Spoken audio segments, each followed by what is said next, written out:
தேர்தல் நேரத்தில் டிவிகே தலைவர் குறிப்பிட்டார், 2 திராவிட கட்சிகளும் அகற்றப்பட வேண்டும் என்று குறிப்பிட்டார்.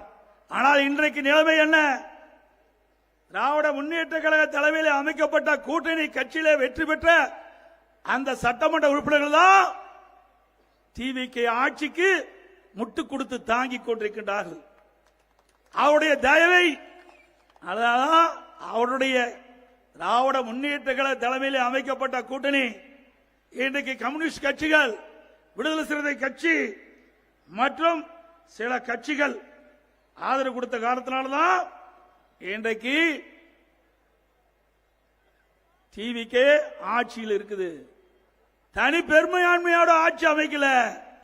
அவர்கள் தயவு எந்த அளவுக்கு இருக்கிறதோ அந்த நாட்கள் தான் இவர் ஆட்சியில் இருப்பார் என்பதை அவர்கள் எண்ண வேண்டும்.